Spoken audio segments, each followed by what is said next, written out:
नमस्कार दर्शकों, आपके साथ मैं हूं विवेक शर्मा और आप देख रहे हैं उत्तर बंगाल एवं सिक्किम का 24x7 television news channel SK live. अब बढ़ते आज की प्रमुख खबरों पर विस्तार। देश भर में संक्रमित मरीजों की संख्या 90,927 पहुंची। अब तक 2,872 लोगों की हो चुकी है मौतें। देश भर में कोरोना से संक्रमित मरीजों की संख्या में लगातार बढ़ोतरी हो रही है। केंद्रीय स्वास्थ्य एवं परिवार कल्याण मंत्रालय की ओर से जारी आंकड़ों के मुताबिक देश भर में कोरोना पॉजिटिव मामलों की कुल संख्या 90,927 हो गई है, जिनमें 53,946 सक्रिय मामले हैं। 34,109 लोग स्वस्थ हो चुके हैं या उन्हें अस्पताल से छुट्टी दे दी गई है और 2,872 लोगों की मौतें हो चुकी है। केवल उत्तर प्रदेश में कोरोना वायरस संक्रमण के मामलों की संख्या शनिवार को 4,258 हो गई है। अब तक इससे 95 लोगों की मौतें हो चुकी है। 2,327 लोग पूर्णतः उपचारित होकर अस्पताल से छुट्टी पा चुके हैं।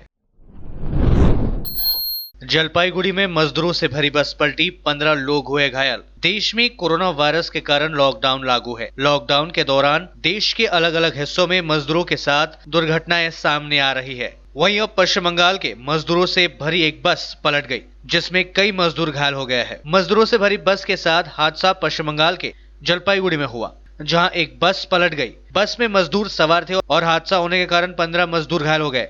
देर रात पश्चिम बंगाल के जलपाईगुड़ी जिले के धूपगुड़ी ब्लॉक के अंतर्गत मोरांग चौपाटी के पास प्रवासियों से भरी बस पलटने से हादसा हुआ। सभी प्रवासी श्रमिक बिहार के अंतर्गत शुहदागी ईंट कारखाने में काम कर रहे थे। सभी वापस अपने गृह नगर कूच बिहार जिले जा रहे थे। इस बस हादसे में 4 महिलाओं, 3 बच्चे समेत कुल 15 लोग घायल हुए हैं। हादसे के बाद धूपगुड़ी पुलिस मौके पर पहुंची और राहत बचाव का कार्य शुरू कर दिया। सभी घायलों को हादसे के बाद धूपगुड़ी अस्पताल में भर्ती कराया गया। वहीं एक मजदूर की हालत गंभीर बनी हुई है। हादसे के बाद से ही चालक फरार है। फिलहाल पुलिस पूरे मामले की छानबीन में जुट गई है।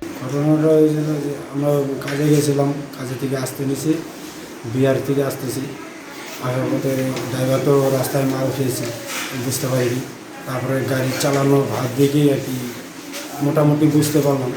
তারপরে এইখানটায় মোটামুটি ধূপগুড়ি পার হলো, জায়গায় জায়গায় এরকম করছে, গাড়ি হ্যান্ডেল করতে পারে না, কাটাতে করছে। করার পরে এইখানটায় আসা একবার খেতে নামিয়ে দিয়েছে। WHO ने कोरोना वायरस पर दी चेतावनी, कहा खुली जगहों पर डिसइंफेक्टेंट छिड़काव से वायरस नहीं मरता। ऐसा करना लोगों की सेहत के लिए खतरनाक। विश्व स्वास्थ्य संगठन WHO ने चेतावनी दी है कि खुले में कीटनाशकों के छिड़काव से कोरोना वायरस नहीं मरता, बल्कि ऐसा करने से लोगों के स्वास्थ्य को हानि पहुंचता है। WHO ने बताया कि गलियों और बाजारों में डिसइंफेक्टेंट स्प्रे या फ्यूमिगेशन से फायदा इसलिए नहीं होता क्योंकि धूल और गंदगी की वजह से वहां निष्क्रिय हो जाता है। यह भी जरूरी नहीं है कि केमिकल स्प्रे से सभी सतह कवर हो जाए और इसका असर उतनी देर तक रह पाए जितना रोगाणु के खत्म करने के लिए जरूरी होता है। WHO का कहना है कि किसी व्यक्ति पर डिसइंफेक्टेंट का स्प्रे किसी भी सूरत में नहीं करना चाहिए। इससे शारीरिक और मानसिक नुकसान हो सकता है। ऐसे करने से संक्रमित व्यक्ति के जरिए वायरस फैलने का खतरा कम नहीं होता। क्लोरीन और दूसरे जहरीले केमिकल से लोगों को आंखों और स्किनों से जुड़ी परेशानियां हो सकती है। सांस लेने में दिक्कत और पेट अंत से जुड़ी बीमारियां भी हो सकती है। दुनिया में कोरोना से अब तक 47,19,000 हुए संक्रमित। 3.13 लाख लोगों की हो चुकी है मौतें। नेपाल में हुई पहली मौत। ब्राजील 5वां सबसे प्रभावित देश बना। यहाँ 2.33 लाख मरीज। दुनिया में कोरोना वायरस से अब तक 47,19,812 लोग संक्रमित हो चुके हैं। 18,11,611 लोग ठीक हो चुके हैं। वहीं मौतों का आंकड़ा 3,13,215 हो गया है। नेपाल में शनिवार को महामारी की पहली मौत हुई। यहाँ एक 29 साल की महिला की जान चली गई। उधर अमेरिका, स्पेन, रूस और ब्रिटेन के बाद 5वां सबसे ज्यादा प्रभावित देश बना ब्राजील। यहाँ अब तक 2.33 लाख मरीज मिल चुके हैं। पश्चिम बंगाल के मुख्यमंत्री ममता बनर्जी ने किया ऐलान, विशेष ट्रेनों से प्रवासी मजदूरों की वापसी का पूरा खर्च उठाएगी पश्चिम बंगाल सरकार। पश्चिम बंगाल की मुख्यमंत्री ममता बनर्जी ने शनिवार को ऐलान किया कि वो लॉकडाउन में फंसे अपने राज्य के प्रवासियों का ट्रेन से आने का पूरा खर्च उठाएंगी। ममता बनर्जी ने ट्वीट कर कहा कि किराए को लेकर मजदूरों से कोई पैसा नहीं लिया जाएगा। पश्चिम बंगाल सरकार ने इस विषय पर रेलवे बोर्ड के चेयरमैन को भी पत्र लिखा है। ममता बनर्जी ने ट्विटर पर लिखा, हमारे प्रवासी श्रमिकों के कठिन परिश्रम को सलाम करते हुए मुझे पश्चिम बंगाल सरकार के निर्णय की घोषणा करते हुए खुशी हो रही है कि दूसरे राज्य से प्रवासी कामगारों को विशेष ट्रेनों द्वारा लाए जाने का पूरा खर्च राज्य सरकार उठाएगी। पश्चिम बंगाल में 7 और लोगों की मौत, अब तक 2576 लोग हो चुके हैं संक्रमित। पश्चिम बंगाल में कोविड-19 से 7 और लोगों की जान चली गई है और इसके साथ राज्य में अब तक इस महामारी से मरने वालों की संख्या बढ़कर 160 पहुंच गई है। वहीं संक्रमण के 115 नए मामले सामने आने के बाद कुल मामले बढ़कर 2576 हो गए हैं। गृह सचिव अल्पन बंदोपाध्याय ने शनिवार को यह जानकारी दी। गृह सचिव ने बताया कि शुक्रवार से कोविड-19 के कम से कम 115 नए मामले सामने आए हैं और इस तरह अब तक संक्रमण के कुल 2576 मामलों की पुष्टि हुई है। उन्होंने बताया कि शुक्रवार शाम से विभिन्न अस्पतालों से 63 लोगों को छुट्टी दे दी गई। राज्य में कोविड-19 के 1452 मरीजों का इलाज चल रहा है। रिहायशी इलाके में बाइसन ने मचाया उत्पात, नींद की गोली दागकर वन कर्मियों ने किया काबू। लॉकडाउन के बीच कूच बिहार में रिहायशी इलाके में अचानक 2 बाइसन जंगली भैंसे घुसकर उत्पात मचाना शुरू कर दिया। शनिवार को कूच बिहार 2 नंबर बलकक के खोल्टा मरीजबाड़ी ग्राम पंचायत इलाके में अचानक 2 बाइसन घुसकर उत्पात मचाना शुरू कर दिया। इधर बाइसन को देखने के लिए लॉकडाउन की परवाह किए बगैर काफी संख्या में स्थानीय लोग एक साथ वहां जमा हो गए। इधर रिहायशी इलाके में बाइसन के घुसने की खबर मिलते ही वन विभाग के कर्मचारी गाँव पहुंचकर बाइसन को काबू करने में जुट गए। जानकारी के अनुसार उत्तर मरीजबाड़ी इलाके में 2 बाइसन का उत्पात मचाते देखा गया। जंगल से सटे इलाके में मक्के के खेत, सुपारी बागान व मिर्ची के खेत में बाइसन ने जमकर हुड़दंग मचाया। ग्रामीणों के खतरने से दोनों बाइसन खोचाबाड़ी इलाके की ओर चले गए। बाद में वन विभाग के कर्मचारी गांव पहुंचकर दोनों बाइसन को नींद की गोली दागकर उन्हें काबू में किया। लेते हैं छोटा सा ब्रेक, फिर मिलेंगे ब्रेक के बाद। 100% आयुर्वेदिक दमादमन किट प्राप्त करें और अपने फेफड़ों को बिना किसी दुष्प्रभाव के घातक वायरस से लड़ने की शक्ति बढ़ाएं। फेफड़ों की ताकत बढ़ाने और साथ ही साथ एलर्जी, खांसी या फिर ब्रोंकाइटिस और अस्थमा जैसी बीमारियों से भी लड़ने के लिए राहत देती है दमादमन किट। इस किट में आप पाएंगे दमादमन सिरप, दमादमन चूर्ण, दमादमन हर्बराज हर्बल टी, जिसका मूल्य है 750 और आपको देने हैं सिर्फ 700 रुपए। Contact number 8597738095। तयारी फ्ल्याट लाखौंको बजेट। के तपाईले सिलगढीमा फ्ल्याट लिने सोच बनाउनु भएको छ? हजुर, यस्तै सुनौलो अवसर स्वागत रेसिडेन्सले यहाँहरू समक्ष लिएर आएको छ, जहाँ तपाईले लाखौं रुपियाँको बजेटसँगै वास्तु अनुसार असल ढङ्गमा तयार गरिएको सम्पूर्ण सुविधायुक्त 80 फ्ल्याटको अपार्टमेन्ट पाउनुहुनेछ। Swagat residency near Nirmala convent hostel. Contact 9832350915 9434001643। Break के बाद आपका फिर से स्वागत है। बढ़ते हैं खबरों की तरफ। स्वास्थ्य कर्मियों की सुरक्षा की मांग में सीटू ने किया प्रदर्शन। वामपंथी संगठन सीटू की इस्लामपुर समन्वय कमेटी की ओर से इस्लामपुर महकुमा अस्पताल के सामने चिकित्सकों एवं स्वास्थ्य कर्मियों की सुरक्षा की मांग को लेकर प्रदर्शन किया गया। इसके साथ ही सीटू नेताओं ने राज्य सरकार से लॉकडाउन के कारण दूसरे राज्यों में फंसे श्रमिकों को वापस लाने एवं यहाँ उनकी देखभाल की उचित व्यवस्था उपलब्ध कराने की मांग की। इसके साथ ही दूसरे राज्य से आने वाले श्रमिकों के परिवार वालों को आर्थिक मदद दिए जाने की मांग की गई। सीटू नेता कर्मी गले में अपनी मांगों के समर्थन में लिखी तख्तियां लटकाकर प्रदर्शन कर रहे थे।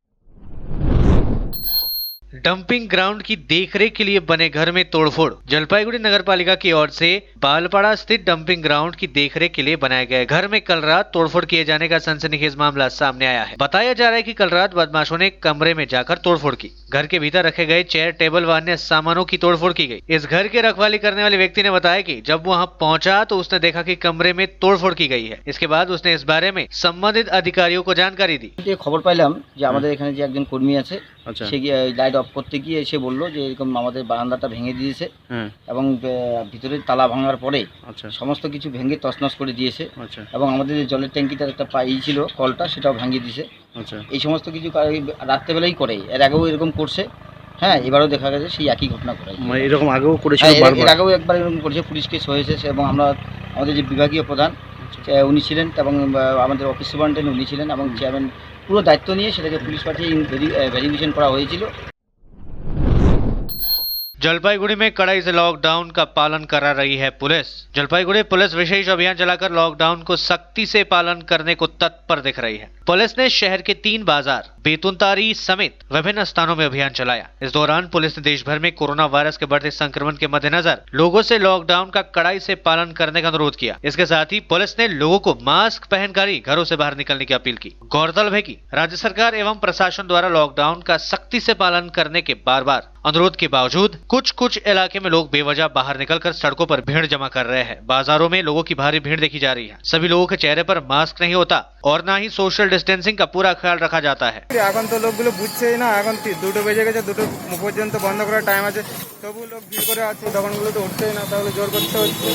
মানে ভদ্রভাবে বলছি প্রথমে, এবার না ইয়ে করলে আছে তো জোর দেখাতে হচ্ছে। लॉकडाउन फेज 4.0 की नई गाइडलाइंस के ऐलान से 12 राज्यों की 30 शहरों में पाबंदी जारी रह सकती है। घरेलू उड़ानें और बस सेवाएं भी शुरू हो सकती है। कोरोना वायरस को रोकने के लिए चल रहे लॉकडाउन का तीसरा फेज रविवार को खत्म हो जाएगा। हालत को देखते हुए सोमवार से चौथे चरण का लॉकडाउन तय माना जा रहा है, जो 2 हफ्ते यानी 31 मई तक रह सकता है। इसके लिए केंद्र सरकार नई गाइडलाइंस आज जारी कर सकती है। महाराष्ट्र, तमिलनाडु, गुजरात, दिल्ली, मध्य प्रदेश, पश्चिम बंगाल, राजस्थान, उत्तर प्रदेश, तेलंगाना, आंध्र प्रदेश, पंजाब और उड़ीसा के 30 से ज्यादा नगर निकायों में पूर्ण पाबंदी लागू रह सकती है। सूत्रों ने बताया कि चौथे चरण में घरेलू विमान सेवाएं, मेट्रो, बस और ऑटो रिक्शा को सीमित दायरे में छूट मिल सकती है। इस चरण में नाई की दुकानें, रेस्टोरेंट, स्थानीय बाजारों, घरेलू सामान सुधारने वाले दुकानों को कड़ी शर्तों के साथ ग्रीन और ऑरेंज जोन में खोलने की मंजूरी की तैयारी में है। उत्तर दिनाजपुर जिले के दालखोला में गरीबों को मुफ्त में युवा तृणमूल कांग्रेस की ओर से दी जा रही है सब्जियां। उत्तर दिनाजपुर जिला युवा तृणमूल कांग्रेस शाखा की ओर से दालखोला हाई स्कूल मैदान में सब्जी बाजार लगाया गया है, जहां पर गरीबों को मुफ्त में सब्जियां दी जा रही है। यहां पर सामाजिक दूरी बनाए रखते हुए गरीब लोगों को रविवार को सब्जियां दी गई। इससे गरीब लोग काफी खुश है। उत्तर दिनाजपुर युवा तृणमूल कांग्रेस के सभापति गौतम पाल ने बताया कि मुख्यमंत्री ममता बनर्जी पश्चिम बंगाल की गर्व है और उनकी अनुप्रेरणा से युवा तृणमूल कांग्रेस के सदस्यों ने चंदा एकत्रित करके यहां पर बाजार लगाया है। राज्य सरकार सभी के लिए राशन की व्यवस्था कर रही है और ताकि इस संकट की घड़ी में उनको किसी प्रकार की दिक्कत ना हो, खाने के दौरान उनको किसी प्रकार की सब्जी का दिक्कत ना हो, इसी को ध्यान में रखते हुए यहाँ पर लोगों के लिए बाजार लगाया गया और लोगों को मुफ्त सब्जियां दी जा रही है। उन्होंने बताया कि भविष्य में भी हम लोग इसी प्रकार से गरीबों की मदद लगातार करते रहेंगे।